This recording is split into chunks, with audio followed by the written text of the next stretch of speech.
Millionaire let Mistress move in with him.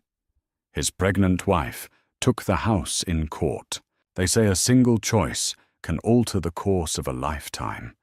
And for Richard Davis, that choice was letting another woman into his home, while his pregnant wife slept in the next room, unaware of the betrayal unfolding before her eyes.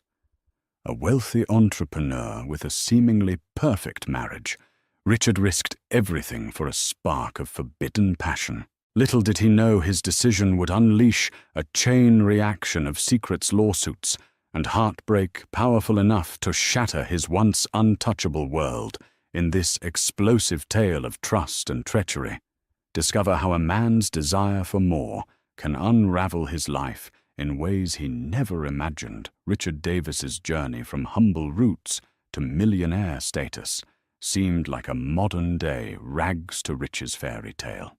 Raised by a single mother in a modest Chicago apartment, Richard spent countless afternoons dreaming of success.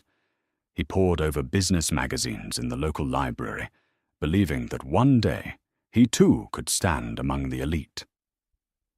After graduating college with a degree in finance, he worked tirelessly, moving from one investment firm to another, determined to learn every angle of the industry. Eventually, he struck gold when he launched a private equity startup focused on real estate ventures. Nicknamed the Davis Fund, it blossomed rapidly, turning him into a local success story. With hard-earned wealth came new opportunities and experiences, lavish parties, invitations to exclusive clubs, and introductions to social circles he never knew existed. It was at one such high-profile fundraiser where he first encountered Emily Rogers, a spirited woman from a well-to-do family. Emily's father, Robert Thompson, was a respected lawyer in Chicago, a man whose name carried weight in both the courtroom and the city's elite circles. Emily, however, was uninterested in the snobbery of her peers. She gravitated toward authenticity. So when she met Richard, who had worked his way to prominence without the benefit of a silver spoon, sparks flew. Their courtship was swift but sincere. They bonded over shared ambition and a mutual desire to do good in the world, despite their wealth. Within a year, they were married in a grand ceremony by Lake Michigan, surrounded by friends and family. In many ways, they appeared the quintessential power couple. She was charming, philanthropic, and supportive. He was driven, charismatic, and innovative. Together they seemed unstoppable. Emily became pregnant just a few months into their marriage. Although Richard often worried about his responsibilities, both as a husband and a soon-to-be father, Emily was radiant with joy and confidence. She believed that motherhood would be yet another chapter in their flourishing life. Friends congratulated them, business partners toasted their success, and Richard and Emily dazzled everyone with their unwavering devotion to each other. But beneath the surface, cracks began to form. Richard spent more time at the office navigating complex acquisitions and forging new partnerships. He often returned home in the early morning hours, citing phone calls with international clients or urgent board meetings in different time zones. Emily tried to be understanding, but pregnancy hormones and her own insecurities about their relationship made her anxious.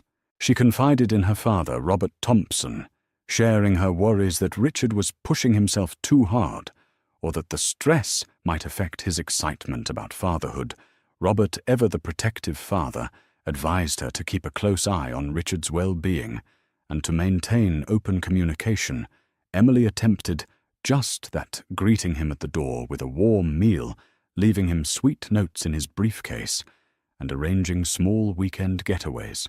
Yet despite her best efforts, Richard's mind seemed elsewhere, and his business phone never stopped buzzing. He was drifting into a world of ambition and temptation, far from the devoted man Emily once knew. As the weeks passed, their once harmonious routine morphed into polite awkwardness. Emily's belly was growing a physical reminder of their shared responsibility, while Richard's distance was equally palpable.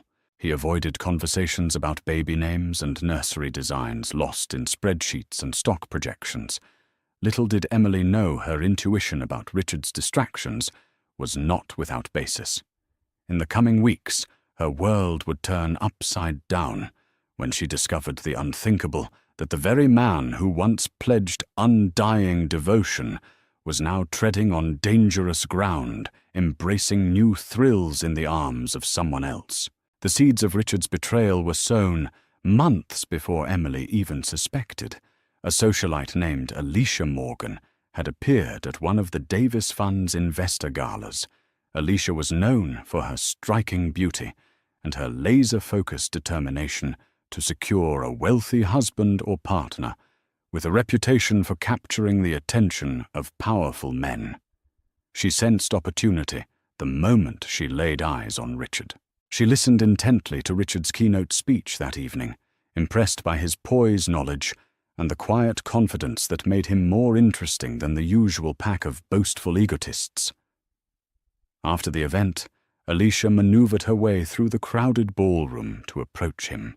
She complimented his presentation, feigning deep interest in his philosophies on real estate and investment strategies. Flattered, Richard offered Alicia a business card, suggesting they continue discussing opportunities for collaboration. In the following weeks, Alicia reached out under the guise of seeking advice for her fledgling boutique business.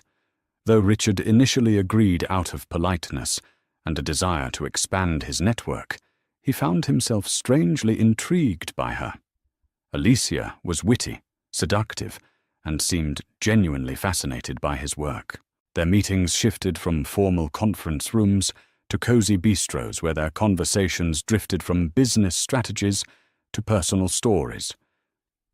Alicia laughed at all his jokes, praised his accomplishments, and made him feel like a king. Richard tried to justify their growing closeness, convincing himself he was merely forming a business alliance. Deep down, however, he knew something darker was at play. There was a chemistry between them, a burning desire that both excited and scared him. He found himself lying to Emily about late-night client dinners, not always because there was an actual client to entertain, but because he wanted more time with Alicia. At first, it was just texting, playful banter, and occasional flirtation. Then came the phone calls lasting well into the night. Next were the stolen kisses in the back seat of her chauffeured car, the clandestine hotel rendezvous under the guise of an urgent board meeting. With each secret meeting, the guilt that gnawed at him grew, yet so did his lust for Alicia's intoxicating presence. Emily, meanwhile, sensed something was off. She noticed Richard's sudden bursts of giddiness, followed by periods of distant brooding. He was more protective of his phone, dismissing her with a quick kiss or a wave when he rushed out the door. When she asked him about his day, he gave her non-committal answers, as if his mind was elsewhere. Though not one to jump to conclusions, she confronted him about his schedule, only to be met with an irritated response that he was building a future for them, and needed her support. Amid these warning signs, Emily chose to trust him. Their marriage vows echoed in her mind, and she wanted desperately to believe in their bond, especially with a baby on the way. But doubt is a tenacious weed, taking root in the smallest cracks of trust. If Richard was drifting away, Emily wondered how far would he go. Alicia, on the other hand, viewed Emily as merely an obstacle. While she feigned innocence, publicly referring to Emily as your lovely wife in her conversations with Richard privately, she relished the thought of winning him over completely. The notion of him being a soon-to-be father only intensified her thrill. She believed that if she could capture his heart at a time when he was most vulnerable, she would earn a permanent place in his life and fortune. The stage was set for the ultimate betrayal. Friends and family began noticing subtle changes in Richard's demeanor. Some chalked it up to stress from running a successful enterprise. Others whispered about the possibility of an affair. No one knew for certain how deep the chasm was becoming in the Davis household.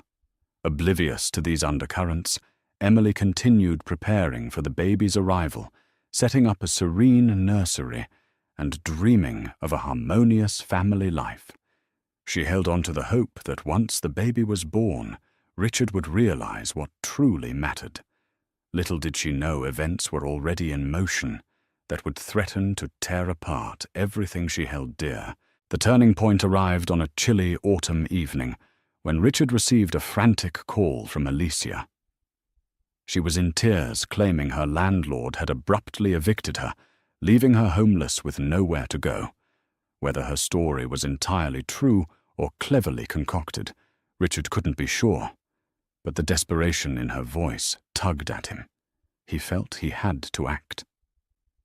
In his mind, Richard rationalized his next move. Alicia was, after all, someone he cared about, someone he had grown intimately close to. The idea of her wandering the streets or suffering in some shoddy motel didn't sit well with him. At the same time, he was well aware that offering Alicia refuge in his home would be catastrophic for his marriage. Yet desire, arrogance, and a twisted sense of responsibility overshadowed his better judgment. So he did the unthinkable. Under the pretense of a late-night business emergency, Richard drove to the curb outside Alicia's apartment, packed her suitcases into his Range Rover, and brought her to the lavish home he shared with his pregnant wife. Emily, already asleep upstairs, had no clue of the guest who crept silently into the guest room. That night, Richard assured Alicia that this arrangement was temporary, just until she could find a new place. Alicia played her part perfectly, feigning reluctance and worry about being a burden. Secretly, she delighted in the brazen move. It was a victory that shattered the final boundary separating her from Richard's world. In the days that followed, the tension inside the house became suffocating.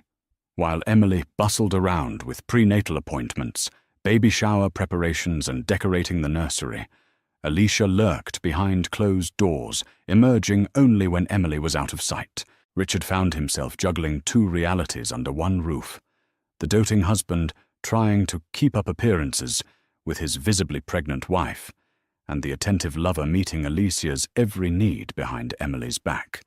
Despite his efforts at secrecy, it wasn't long before Emily noticed subtle inconsistencies: an unfamiliar perfume lingering in the hallway, 2 wine glasses left in the sink, and footsteps in the guest room that Richard claimed was under renovation.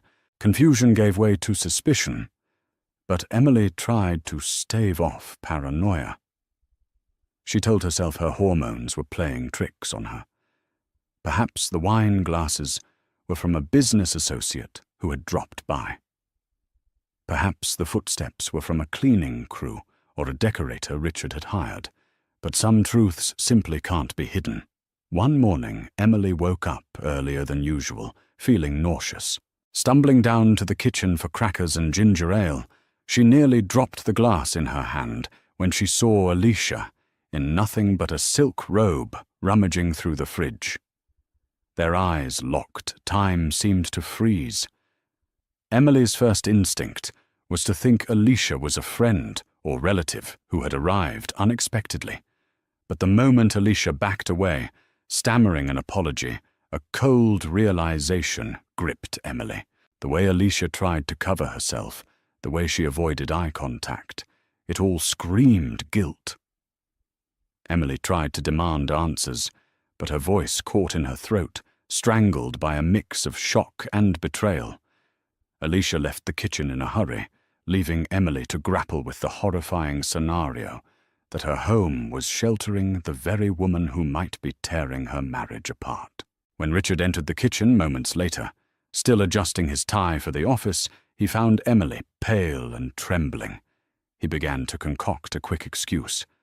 Perhaps Alicia was just a friend in need. But Emily's eyes were full of accusations, With tears streaming down her face, she demanded the truth. Richard stammered, trying to dodge the obvious, but his attempts at damage control rang hollow. They argued for hours.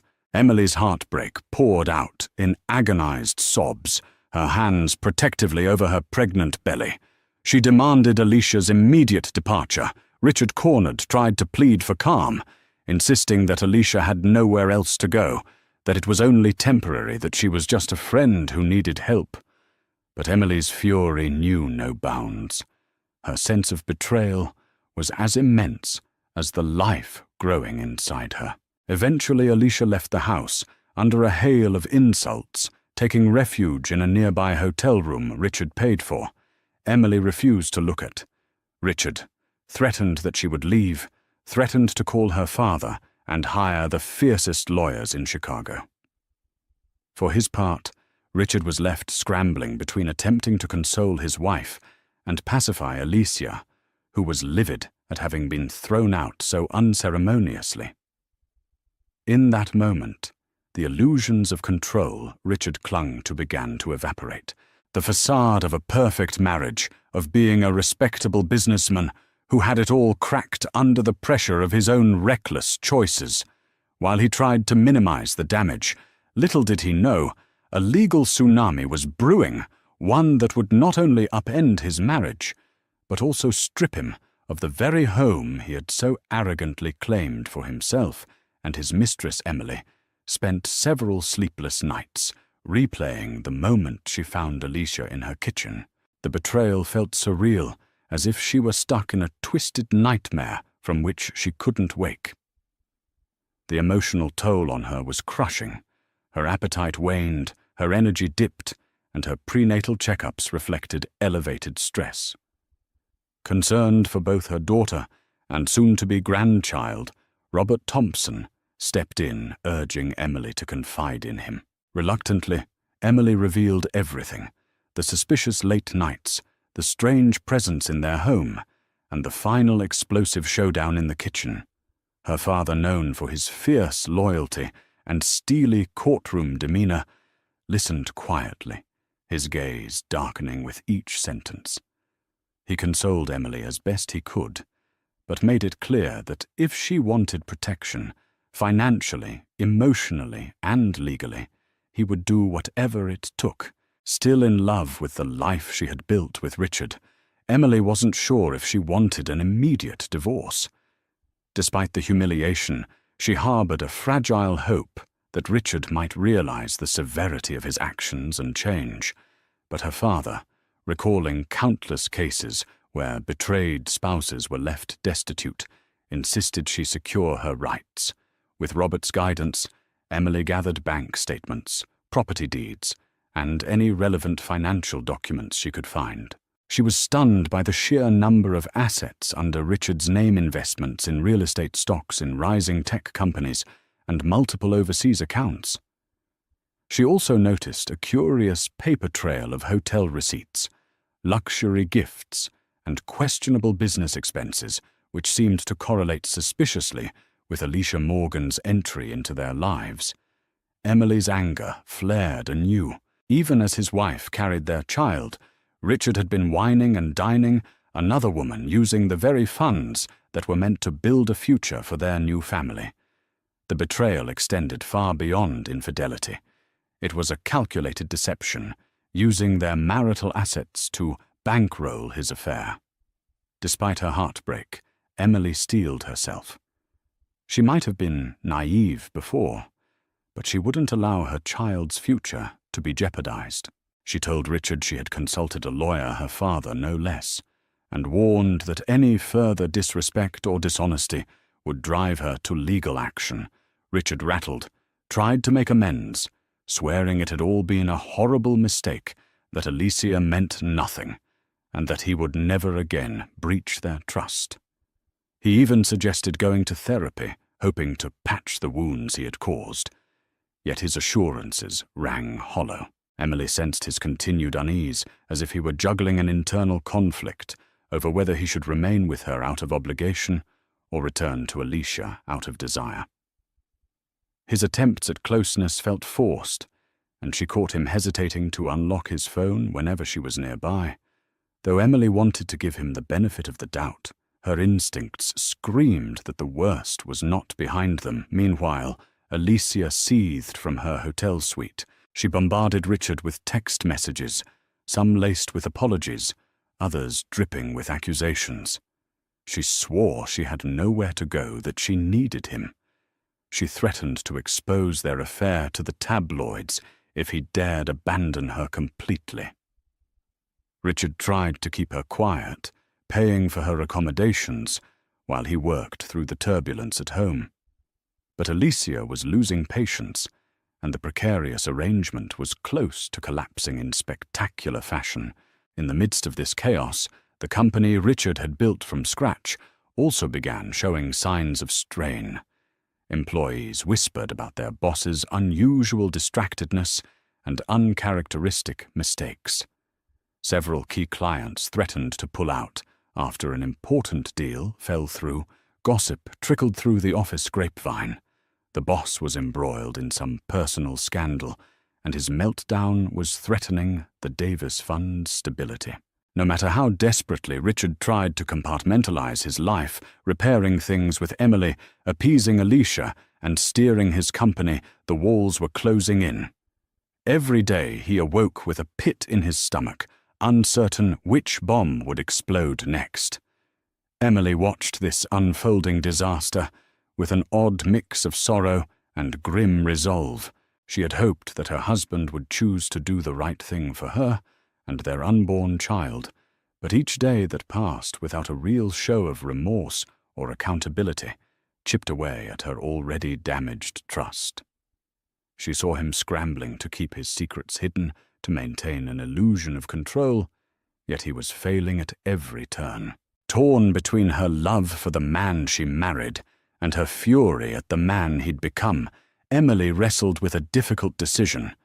Should she continue to fight for her marriage, risking more heartbreak, or should she prepare for the legal battle of her life, one that, if successful, might grant her the victory no betrayed spouse ever wants to seek, but sometimes must? It all came to a head one evening when Emily found a set of incriminating text messages on Richard's phone. She had resisted snooping for months, believing that if she stooped to distrust their marriage was already over. But after yet another suspicious late-night call, her anxieties overwhelmed her. When Richard dozed off on the couch, phone in hand, she couldn't help herself. Scrolling through his messages, she discovered the horrifying truth in plain sight.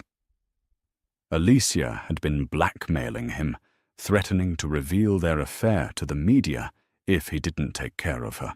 There were references to hush-money checks, hotel reservations, even a renewed conversation about her moving in again this time, with a plan to gradually introduce her to Emily.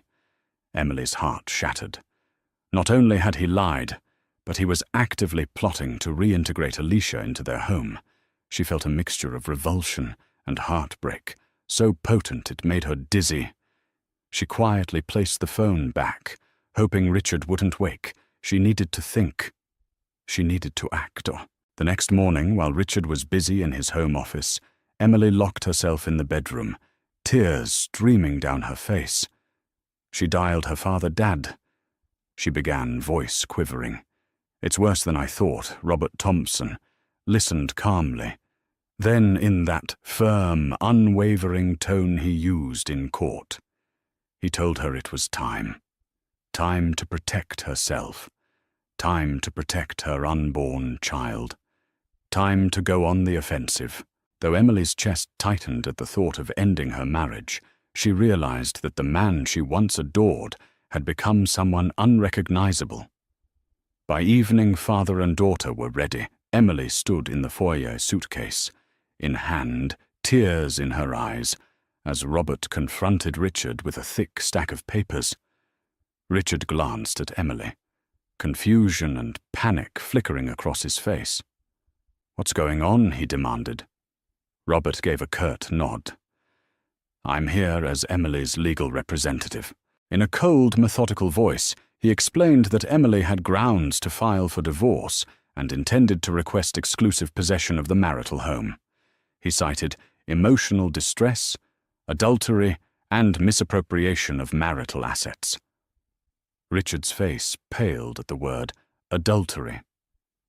He tried to interject to plead his case, but Robert silenced him with a glare that had unsettled many opponents in the courtroom. "If you contest this," Robert warned, "we will bring Alicia Morgan and every single piece of evidence into court. You will be dragged through a very public trial."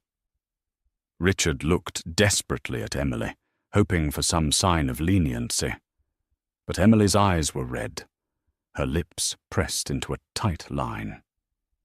She had reached the limit of her tolerance. Richard stammered that he still loved her, that he would do whatever it took to make amends. Yet even then, he couldn't bring himself to admit the scope of his wrongdoing.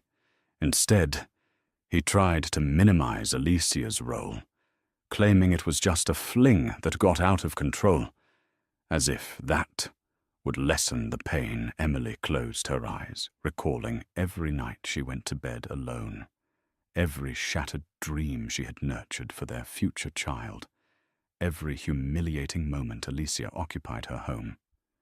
Then, with a trembling breath, she told him it was too late. "I gave you so many chances," she whispered. "You chose to keep lying." Robert, sensing Emily's distress, took her arm and gently ushered her out the door. Before leaving, he informed Richard that the papers would be filed the next morning. Richard would have the option to settle amicably, but any attempt to fight would open the gates to a legal war he was bound to lose. The door closed, and Richard felt a hollowness spread through his chest. The reality that he might lose everything, his wife, his child, and the home he had once prized, hit him like a sledgehammer. In a panic, he called Alicia, only to find her phone was switched off. He left voicemails, texting frantically that he needed time to fix things. But Alicia offered no solace. She was already planning her next move, furious that Richard's finances might soon be tied up in a messy divorce. Alone in the echoing quiet of the once happy house, Richard realized the full extent of what he had done. He stared at the walls, each framed photograph, a haunting reminder of the life he had willingly destroyed. The following week unfolded in a series of tense negotiations and strategic moves on both sides. Emily, guided by her father's legal expertise, filed for divorce under the grounds of irreconcilable differences, backed by the evidence of adultery, and requested immediate possession of the marital residence. The house had been purchased during the marriage, making it a marital asset subject to division. But Emily's father was confident they could argue her need to remain in the home, particularly given her pregnancy and emotional distress. In Illinois law and in many states, courts often consider the child's best interests when deciding who should retain possession of the marital home. As Emily was carrying the unborn child, Robert planned to argue that uprooting her during this vulnerable time would be detrimental to both mother and baby. Richard's lawyers countered. They demanded mediation, claiming that Richard had provided the bulk of the finances for purchasing and maintaining the property. But behind the courtroom bravado, even they recognized the uphill battle they faced. The evidence of his affair was overwhelming. Text messages, emails, hotel receipts, all meticulously compiled by Emily and her father. It painted Richard as reckless and morally culpable, desperate not to lose his home or his reputation. Richard tried to negotiate private settlements. He called Emily incessantly, offering more than generous financial support for the baby, in exchange for dropping the demand for sole possession of the house. He played on her emotions, reminding her of their early days together, the love that had once bound them. But Emily was no longer swayed by tears or sweet promises. Her father's unwavering resolve, coupled with the stark reality of Richard's betrayal, fortified her decision. Meanwhile, Alicia Morgan entered the fray uninvited. She approached local tabloids claiming to have inside information about a famous Chicago millionaire entangled in a salacious scandal. She teased them with partial screenshots of incriminating texts. Her aim was not only to get paid for her story, but also to pressure Richard into meeting her financial demands. She suspected that if the media latched on to the scandal, Richard might pay her a handsome sum to keep quiet. After all, he was already at risk of losing his marriage and his company's reputation. When Richard's legal team caught wind of Alicia's antics, they realized they were dealing with a ticking time bomb. Any hint of Alicia's blackmail could further tilt the scales in Emily's favor.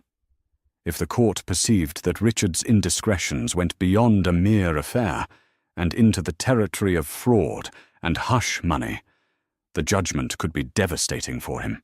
Richard was thrust into a nightmare of his own making to silence Alicia. He would have to pay exorbitant sums that he would later need to fight for in property division.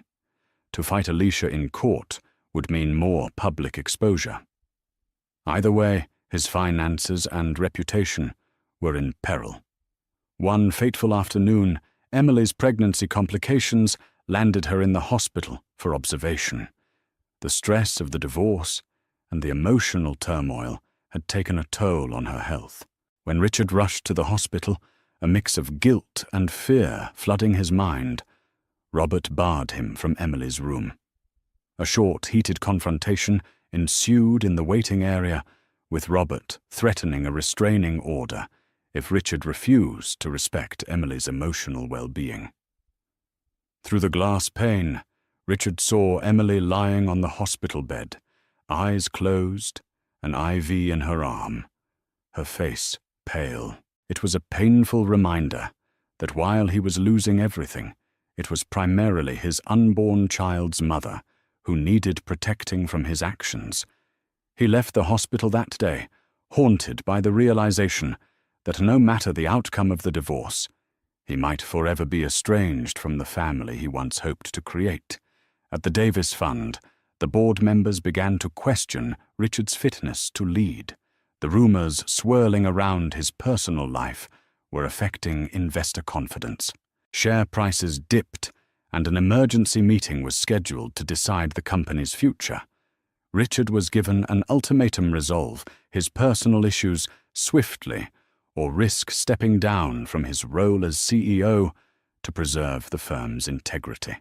In a matter of weeks, Richard had gone from being a rising titan of finance to a man on the brink of losing everything: his wife, his child, his reputation, and possibly the home he had poured so much into. The scenario grew bleaker with each passing day, like quicksand dragging him deeper into a pit he had dug himself. Yet the most devastating blow was still to come. Court rulings can be a swift hammer, and Emily's father was determined to use every legal advantage to ensure his daughter received that hammer's full protection. The day of the first hearing arrived under an overcast sky, a fitting reflection of the grim faces entering the courthouse. Emily, visibly pregnant, walked in alongside her father, Robert Thompson, and her legal team. Richard arrived separately, with his own lawyers looking like a man who hadn't slept in days. The courtroom was packed with curious onlookers and reporters who had caught wind of a high-profile divorce battle. The judge, a stern woman with decades of family law experience, wasted no time calling the proceedings to order. First on the docket, a request for temporary possession of the marital home and a restraining order that would limit Richard's contact with Emily unless it pertained directly to her medical well-being or the unborn child's needs. Robert presented the evidence of Richard's affair, complete with text messages, hotel receipts, and suspicious transactions. He emphasized the psychological harm that Emily had endured during her pregnancy, portraying Richard as a man who callously moved his mistress into their marital home. Richard's lawyers tried to counter. They argued that while the affair was regrettable, it did not rise to the level of needing a restraining order or forcing him out of the house he had paid for. They cast doubt on whether Alicia's move-in was merely a misunderstanding. Emily's team swiftly rebutted, painting a vivid picture of Alicia's presence in the house, including the shocking scene in the kitchen.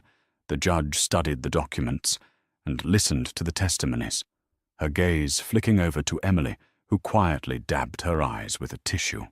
Then she turned to Richard, who sat stiffly avoiding eye contact with everyone in the room. After a brief recess, she returned with her decision.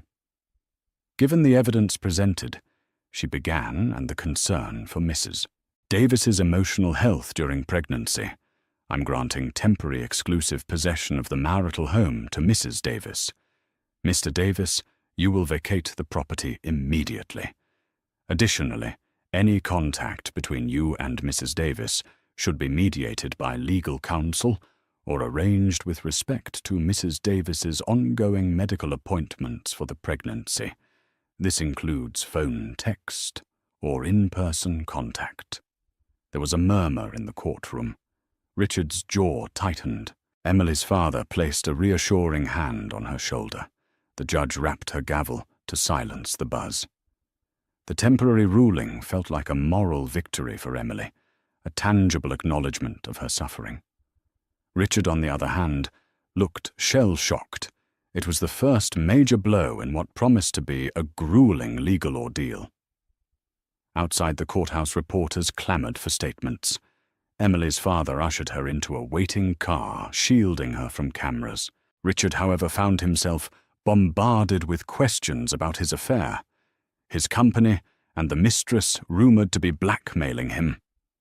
Back at the Davis Fund's office, the news spread like wildfire. Investors called in droves, demanding explanations. With mounting pressure, the board convened yet another urgent meeting.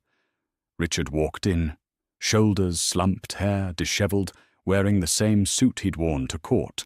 The board chairman didn't mince words either. Richard took a leave of absence or faced a formal vote to remove him, unwilling to publicly lose control of the company he had built. Richard grudgingly agreed to step back from day-to-day operations. He issued a statement blaming personal matters for his temporary withdrawal and installed his trusted CFO as acting CEO. In the days that followed, Richard bounced between high-priced hotels and short-term rentals, trying to figure out his next move. He cut off most contact with Alicia to avoid further scandal, though she still sent him threatening messages. Without the refuge of his home or the stability of his CEO position, he felt like a phantom drifting through a life that was rapidly unraveling. Meanwhile, Emily settled into the house, supported by her father, friends, and extended family, who visited regularly to check on her and the baby. The legal battle, far from over, continued behind the scenes. Richard's lawyers pushed for a financial settlement that would allow him to regain access to the home, or at the very least keep some semblance of his fortune. Emily's team held firm, demanding substantial child support, alimony, and strict conditions that would protect her from any further harassment. During this tense interim, Emily gave birth to a beautiful baby girl whom she named Lily. The birth brought her immeasurable joy, yet a cloud still loomed. She asked her father not to bar Richard from meeting his newborn daughter. For all his faults, she believed Lily deserved to know her father. So under controlled circumstances, arranged by their lawyers, Richard was allowed a brief, supervised visit at the hospital. He held Lily for the first time, tears brimming in his eyes, as the gravity of his actions sank deeper. "I'm sorry," he whispered to Emily, voice breaking. She said nothing, her silence more damning than any angry words could have been. In that fleeting moment, he understood that while he might play a role in Lily's life, he had already lost Emily in every meaningful sense. With Richard estranged from his home and company, Alicia, Morgan sensed an opportunity to capitalize on his vulnerabilities. She had waited patiently, collecting every shred of evidence that linked her to him. Pictures, text exchanges, even voice recordings of their conversations. Initially, her goal was to intimidate him into paying her hush money. But as the headlines grew more salacious, Alicia contemplated a different angle, selling her story to the highest bidder. Approaching a well-known tabloid, she teased the existence of incriminating details and sappy messages Richard had sent her, detailing how he was torn between his pregnant wife and his lover. The tabloid editor, eager for a scoop, arranged an exclusive interview. Alicia arrived in a sleek, form-fitting dress, exuding confidence. She portrayed herself as the victim of Richard's manipulation, insisting that he had promised her a stable life and marriage, a claim far from the truth. She spun a narrative that was half truth, half fabrication. Richard allegedly pursued her, convincing her to move in because he felt neglected by his wife. She painted Emily as a demanding socialite who pushed Richard away with her own ambitions. According to Alicia, she was simply the woman who provided emotional support when Emily couldn't. When the interview hit the tabloids, the public reaction was swift and fierce. The piece portrayed Alicia as a cunning opportunist in some corners and a misunderstood damsel.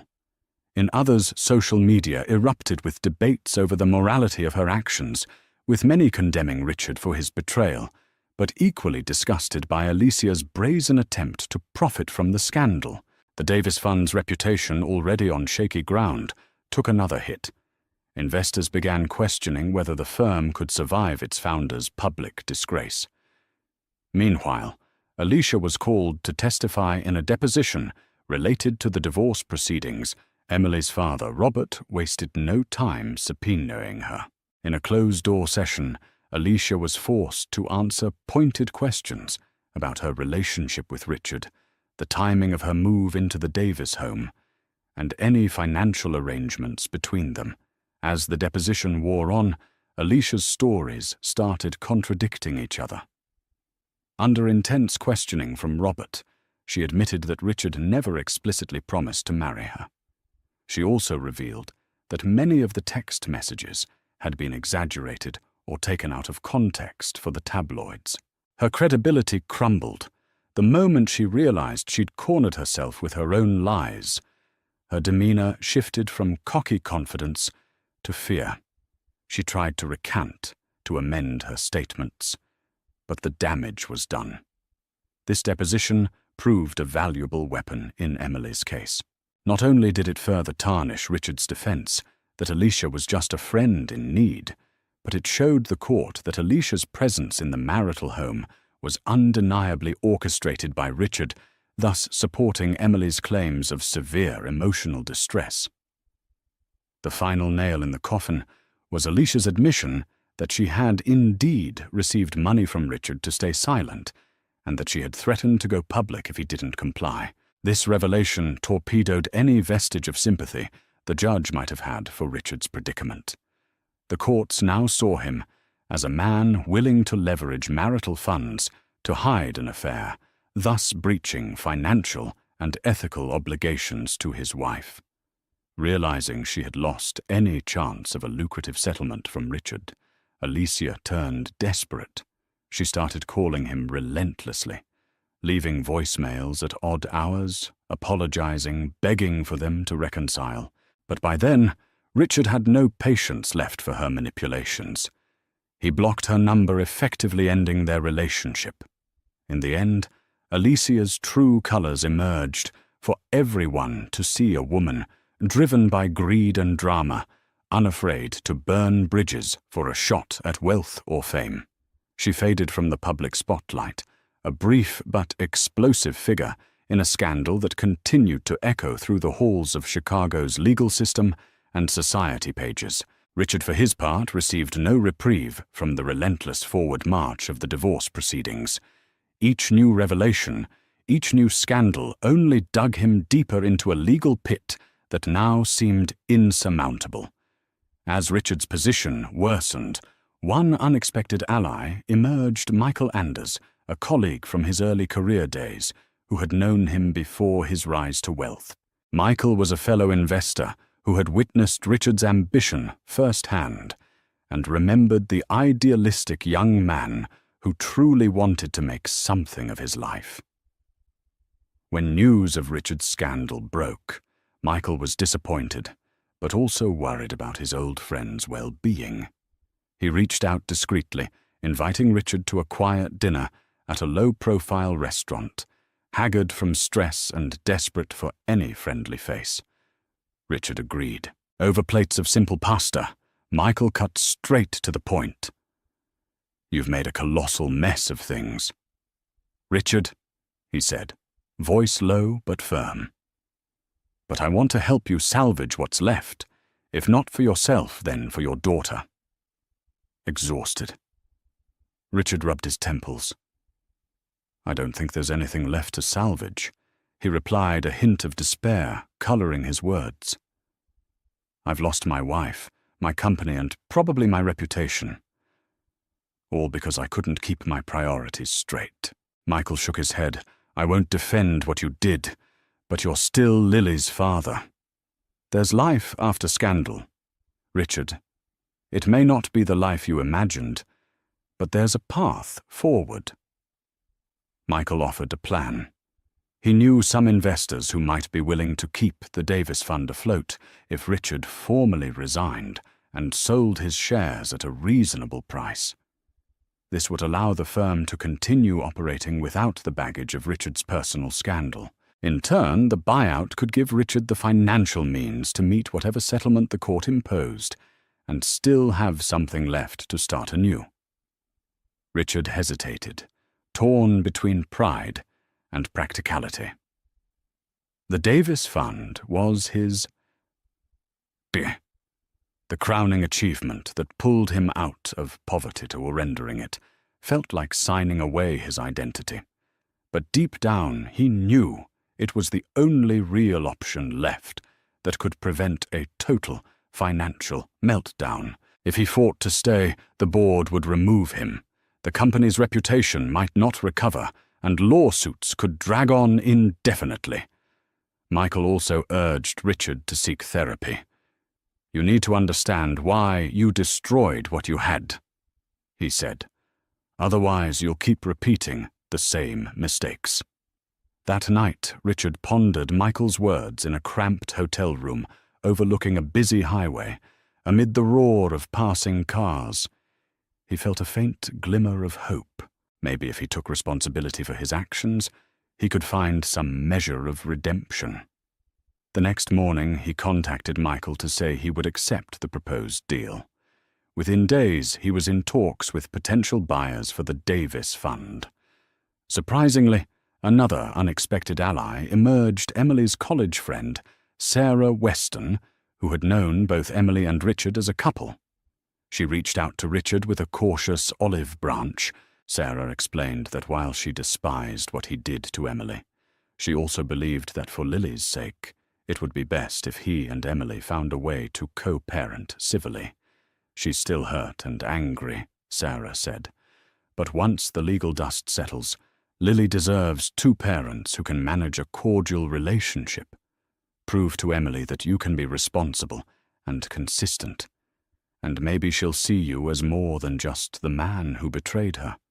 Richard valued Sarah's perspective.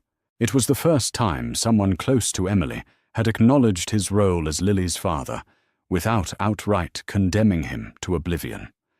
He resolved to do whatever necessary to maintain a relationship with his daughter, even if Emily refused to forgive him. These surprising allies, Michael and Sarah, unintentionally worked in tandem, guiding Richard toward a path of acceptance and accountability. They couldn't undo his mistakes, but they showed him there was a way to face the consequences without losing every last shred of humanity. It wasn't a redemption arc yet, but it was the first step in a journey that might eventually lead to something resembling peace. As the divorce proceedings neared their conclusion, karma struck with a swiftness that felt almost biblical. All the lies, deceit, and reckless decisions that had fueled Richard's secret life came crashing down in a final devastating blow.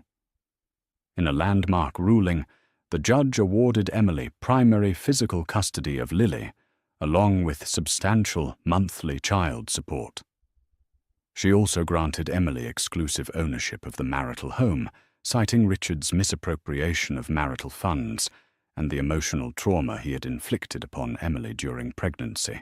While Richard's legal team attempted a last-minute maneuver to reduce alimony and keep partial ownership of the house, the judge was unswayed. The court finds Mr. Davis's actions egregious.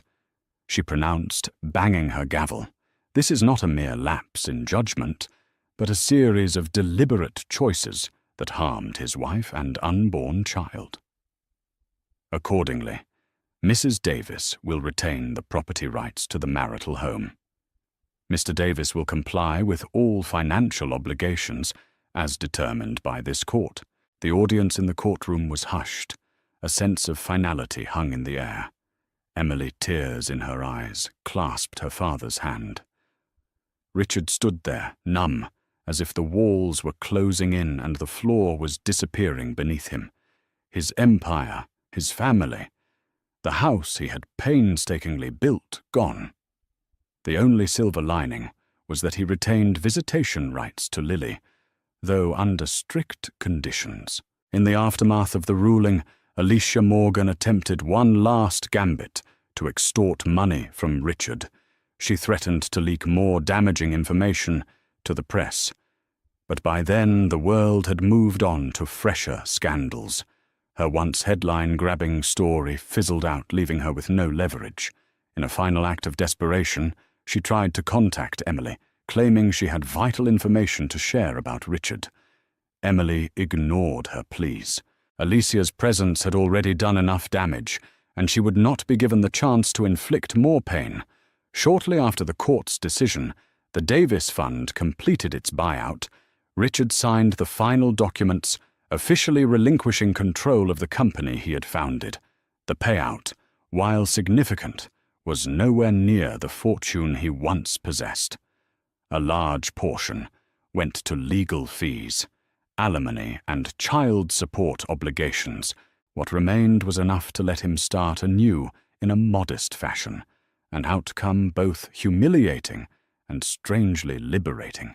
In the days that followed, headlines like "Millionaire loses house to pregnant wife in court" battle-blanketed social media, fueling countless discussions on infidelity, greed, and the perils of mixing business and pleasure. Some commentators framed Emily's victory as a feminist triumph.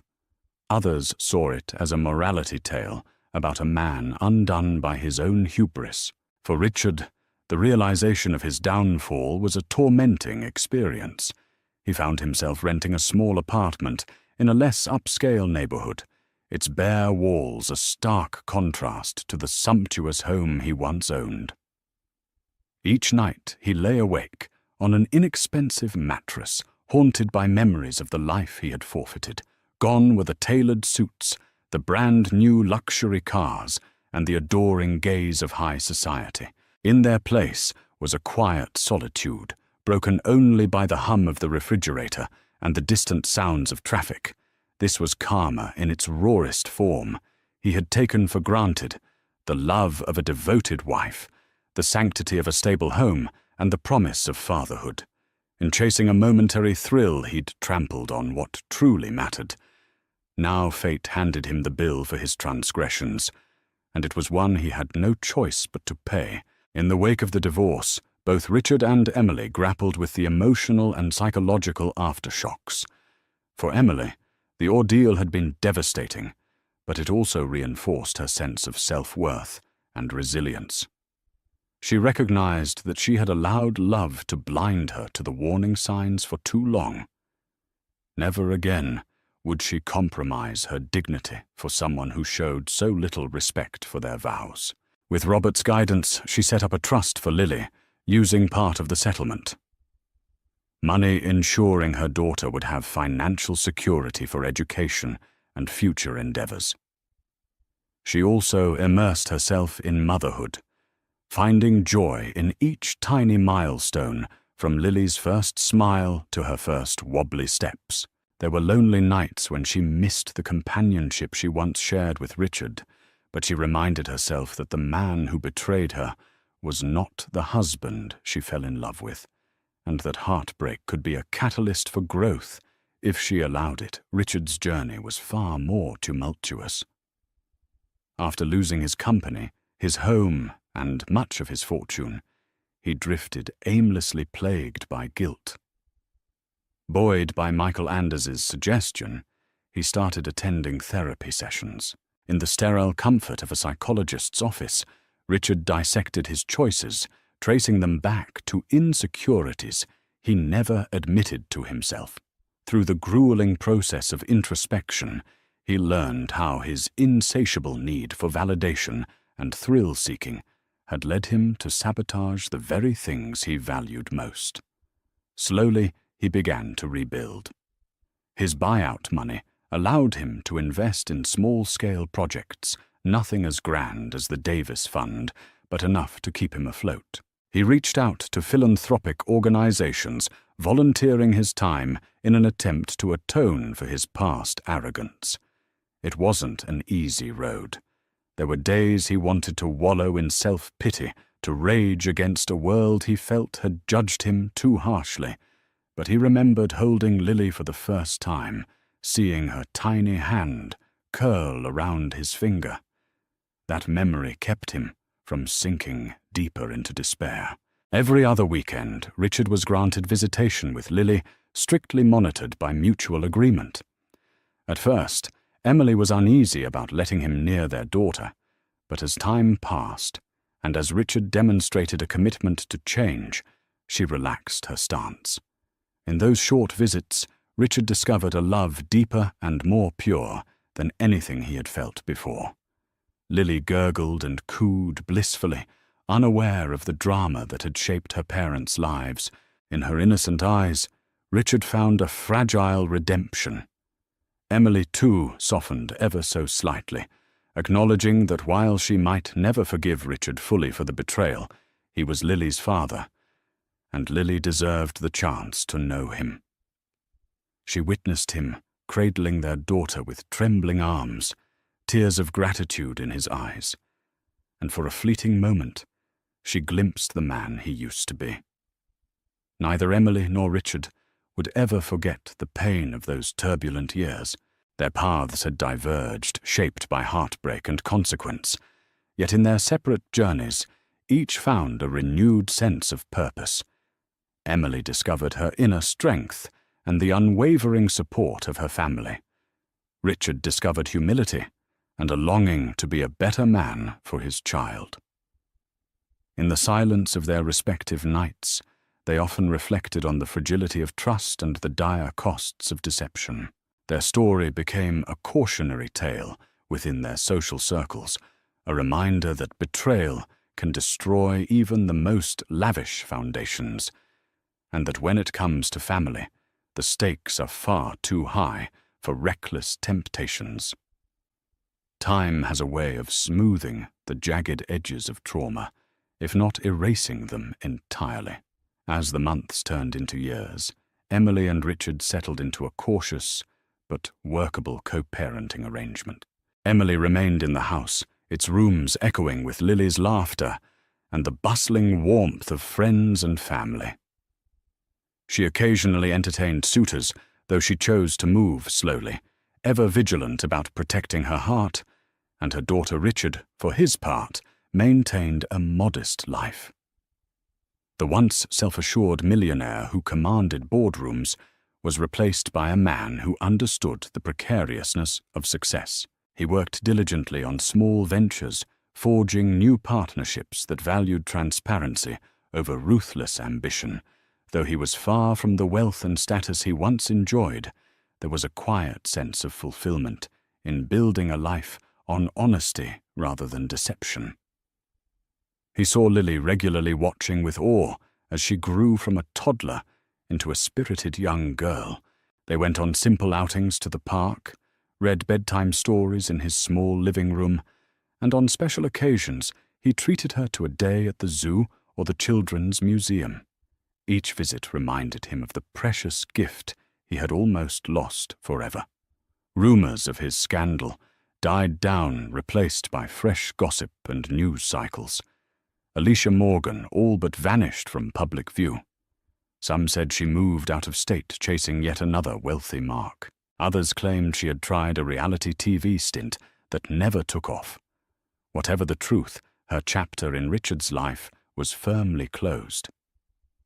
Over time, the house that Emily won in court underwent renovations, transforming from a place tainted by betrayal into a sanctuary of renewal. She repainted the walls in bright colors, added a garden that Lily loved to play in, and hosted holiday gatherings for loved ones.